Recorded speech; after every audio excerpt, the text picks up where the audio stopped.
Así es, la Embajada de Estados Unidos en el Ecuador emitió este mediodía un comunicado respecto de su decisión de revocar visas a ciudadanos ecuatorianos. Esta comunicación se produce casi un mes después del escándalo de los narcogenerales que dijo el embajador Michael Fitzpatrick existen en nuestro país. Esta declaración sostiene que en efecto Estados Unidos ha revocado visas de no inmigrante a varios jueces ecuatorianos y otros individuos que trabajan en los sectores legal y judicial al determinar que ya no califican para tener esta visa. Puntualizan que tener una visa de Estados Unidos no es un derecho sino un privilegio y aclaran que la decisión de emitir una visa es soberana y es tomada por países de todo el mundo en función de sus propias leyes y requisitos. La Embajada de Estados Unidos toma seriamente el tema de corrupción y continuará revisando cuidadosamente las visas ya otorgadas y las nuevas solicitudes, puntualiza este comunicado. Además, sostiene que la decisión la toman basándose en información que indique que el titular de una visa puede ser inadmisible en los Estados Unidos. No obstante, sostienen que la ley estadounidense prohíbe dar explicaciones personalizadas respecto de este tema. Finalmente, este comunicado emitido por la Embajada de Estados Unidos en el Ecuador sostiene que ese país, por decisión del presidente Joe Biden, está tomando medidas concretas para contrarrestar la corrupción y el crimen organizado, tanto en los Estados Unidos como en el extranjero. Y puntualiza también que ningún país está en capacidad de luchar solo contra este flagelo. Esto reza el comunicado emitido por la Embajada de Estados Unidos en el Ecuador, como lo señalamos, casi un mes después del escándalo de los narcogenerales.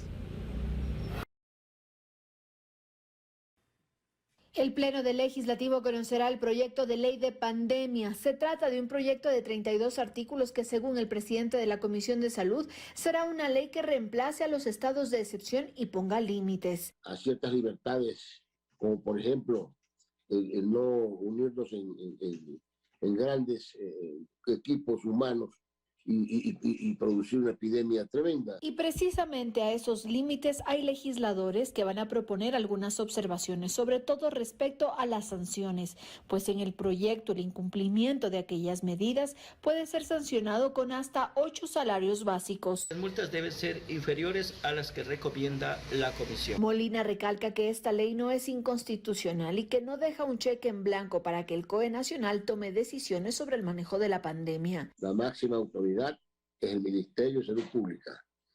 El COE es un ente coordinador de acciones. Los señores del COE tienen que obedecer lo que la ley, que es una ley orgánica, una ley que viene de la Constitución, se los imponga, se los diga. Precisamente en este tema hay voces de constitucionalistas que sostienen que esto debe cambiar en el proyecto para que el COE no tenga más atribuciones. Este proyecto es iniciativa legislativa, pues el que envió Lenín Moreno fue retirado por el presidente Guillermo Lasso y el gobierno hasta ahora no ha presentado otro proyecto, por lo que desde el legislativo se deslindan de responsabilidades. No es culpa de la Asamblea la demora, la decisión debió ser analizada en la Asamblea anterior incluso, pero nos corresponde asumir con responsabilidad y de manera urgente. Pudimos haberlo hecho con mayor celeridad, pero sin embargo se tomaron los tiempos, tanto el CAL como la Comisión. Un proyecto de ley que se ha tardado mucho en ser debatido. Nos urge a todos los ecuatorianos en este momento tener las reglas del juego claras. El Ejecutivo enviará un proyecto de ley sobre pandemia y será posiblemente unificado con el que debatan este martes. Se espera que la Asamblea pueda cumplir con la aprobación de esta normativa ordenada por la Corte Constitucional en este primer trimestre. Por unanimidad, el COE Nacional aprobó la mañana de este lunes la resolución de la Agencia Nacional de Tránsito, a través de la cual se dispone la presentación del carnet de vacunación a partir del miércoles 12 de enero en el transporte inter e intraprovincial y de turismo. Se revise a través de la venta de boletos el carnet de vacunación o el certificado de vacunación para los pasajeros. También es una obligación para el conductor, ¿no es cierto?, para el ayudante. Para los niños de 5 a 11 años regirá la misma medida, pero a partir del lunes 17 de enero. A ellos se les exigirá contar con una dosis por el momento, porque por supuesto todavía hay algunos de ellos que deben esperar que transcurran los suficientes días para poder recibir su segunda dosis. Los controles del cumplimiento de esta decisión estarán a cargo de las mismas operadoras de transporte y en las vías, en cambio, será trabajo de la Policía Nacional o las agencias metropolitanas de tránsito, dependiendo su jurisdicción. La sanción corresponde a 4 salarios básicos unificados. El COE Nacional además hizo un llamado para que los COEs cantonales adopten la misma medida en el transporte público urbano, escolar e institucional. La necesidad es la misma, por lo tanto les pedimos a los GATS que tienen la competencia, obviamente sobre todo en el transporte público urbano, que generen el plan, digamos, operativo y el plan de control, porque si no, no sería completo. Esta es otra decisión que responde a la situación epidemiológica que atraviesa el país, que según la ministra de Salud se tornará aún más compleja durante esta y la próxima semana. La mayor expresión de los casos que se contagiaron el 31 de diciembre, 1 de enero. Entonces esta semana estamos viendo la consecuencia de esos contagios. Al momento al menos se registran 2.500 casos de COVID-19 al día. No obstante, las cifras de mortalidad son leves y las hospitalizaciones, si bien alcanzan un pico, aún no han generado el colapso del sistema de salud. En la red pública se asignaron 1.365 camas de hospitalización a nivel nacional y por ahora 609 de ellas están ocupadas, mientras que para UCI se asignaron 473 y están ocupadas 304.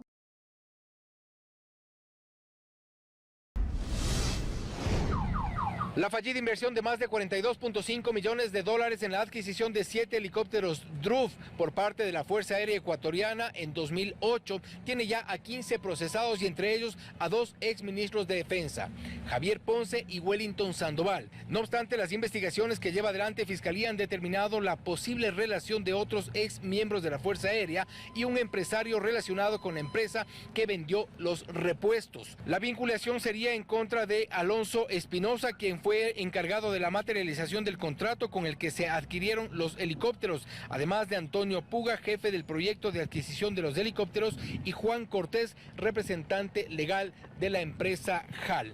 Recordemos que para el 2008 se adquirieron 7 helicópteros DRUF, 4 de ellos se accidentaron entre el 2009 y el 2015. Las 3 aeronaves restantes se retiraron de circulación y en medio de los cuestionamientos por esta compra, el general Jorge Gabela, quien fue el único que se opuso a esta adquisición, fue asesinado en diciembre del 2010. Para esta tarde la audiencia de vinculación estará a cargo del juez nacional Luis Rivera. Ahí se sabrá si quedan únicamente los 15 procesados o suman ya 18 dentro de este presunto delito de peculado.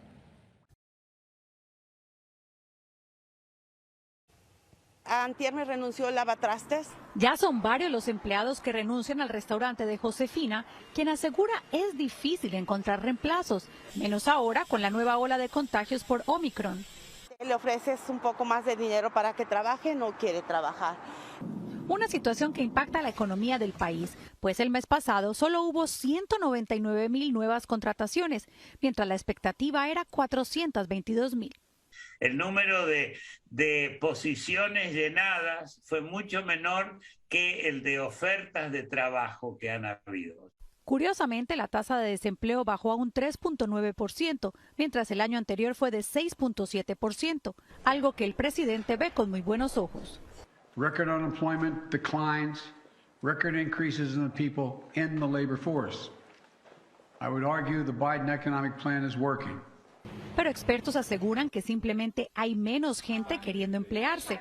De hecho, cada vez son más los que dejan su empleo. En noviembre fueron 4.5 millones. Puedo pasar más tiempo con mis hijos y con mi familia, que era lo que más quería yo, porque en ese trabajo estaba todo el tiempo de 9 a 5. María, por ejemplo, ahora hace tratamientos para terminar con la sudoración excesiva en su propio consultorio, después de renunciar a su empleo como coordinadora médica. no volvería a ser empleada y espero poder seguir así. Según el Departamento de Empleo, el reporte refleja la realidad que vivíamos hace unas 3 semanas cuando aún no estábamos en la ola de contagios por Omicron, por lo que expertos anticipan que para el próximo periodo el número de contrataciones será aún más bajo.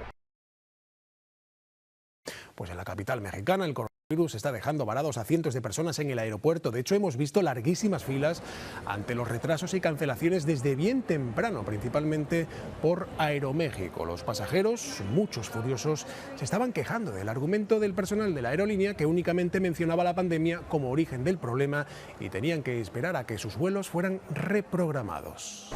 El motivo que me dieron fue porque algunos pilotos y sobrecargos están enfermos de COVID. Si tenían algún problema, ¿por qué no actuaron desde un principio para que no se hiciera esta enorme fila? Porque a todos los que estábamos formados les cancelaron, incluso les están dando otros vuelos. La Asociación de Pilotos confirma que al menos 87 han dado positivo a coronavirus y el sindicato de sobrecargos reporta 140 personas de baja por el mismo motivo.